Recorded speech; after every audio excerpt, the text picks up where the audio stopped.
Well, we may soon learn what was going on behind the scenes at the State Department in the days after the attack on the American consulate in Benghazi, that terror attack where 4 Americans were murdered, including Ambassador Christopher Stevens. The House Oversight and Government Reform Committee, the chairman of that committee, Darrell Issa, is now issuing subpoenas for emails and other communications from key State Department officials who helped shape the administration's talking points after the attack. In a letter to Secretary of State John Kerry, Chairman Issa accused the department of withholding documents on the scandal. Joining us now, Oklahoma Congressman James Lankford. He's a member of that House Oversight and Government Reform Committee, and he's joining us live from Oklahoma. Congressman, nice to have you with us. Thank you. So let's just jump in. The State Department says they've given thousands of documents. You have critics coming out saying that the House GOP is on some sort of fishing expedition, that you don't really know specifically what you're looking for. So tell us what you are looking for, Congressman. What specifically are you looking for in these pages?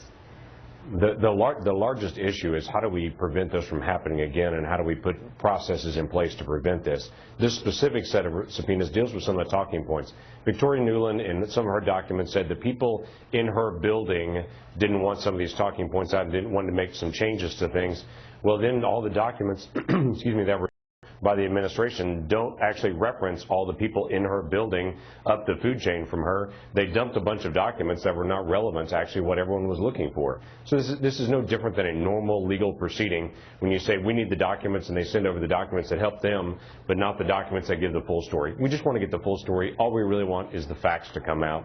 Let the facts speak for themselves, and let's move on. Let's get this resolved. So they have until next Friday to turn over the documents. Right. Walk us through a few scenarios. What happens if they don't? Well, here's the challenge. We actually have the Eric Holder under contempt of Congress right now because 2 years ago, this same committee requested all the documents on Fast and Furious. They did their own internal investigation. They gathered all the documents that they needed to investigate themselves, and then they won't turn those documents over related to Fast and Furious to our committee. That's not appropriate. That's not legal. Our committee has oversight over their agency. They have to turn those over. This is the exact same thing again, where the administration has done their own internal investigation, and they said, we've gathered all the documents. We'll give you the documents we want. We won't give you the documents we don't want you to have.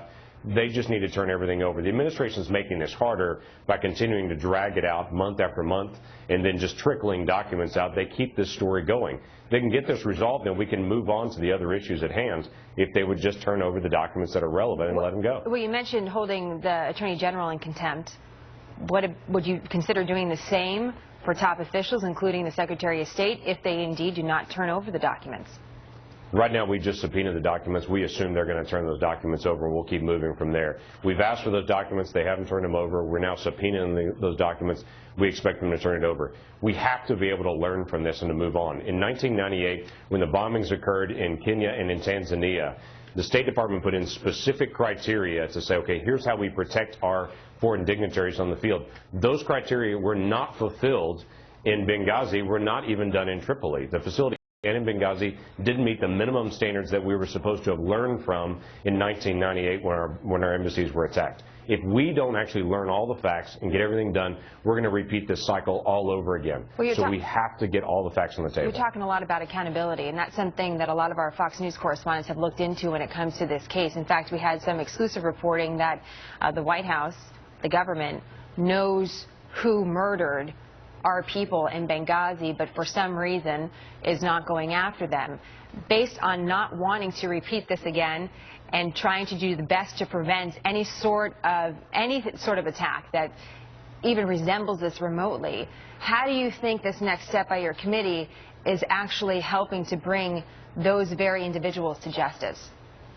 Right. Well, the Accountability Review Board was supposed to bring some of those things in a very limited scope, that if you selected questions that were given to them, they help pursue those questions, but not the bigger picture. So here are the basic things that we know at this point. We know the facilities didn't meet the minimum standard for security that was set in 1998 and 1999 in Benghazi or in Tripoli, either facility. We know they had asked to keep the level of security they had, but that was taken away from them. They couldn't even keep what they had. It's not a matter of adding more. It's just keep what they already have. They were told no. We know there was no military contingency plan to come in and protect them at the time that they did have a problem. So they didn't meet the minimum standards. They didn't have the security security they asked for. There was no military contingency plan to come protect them in case there was a problem. We have a great deal to learn, and that includes the communication behind the scenes of what they were trying to do to be able to resolve this and to be able to respond. So the days leading up to it, what happened during it, and immediately afterwards, all of those things are very important for us to be able to learn the lesson and to be able to put things into practice.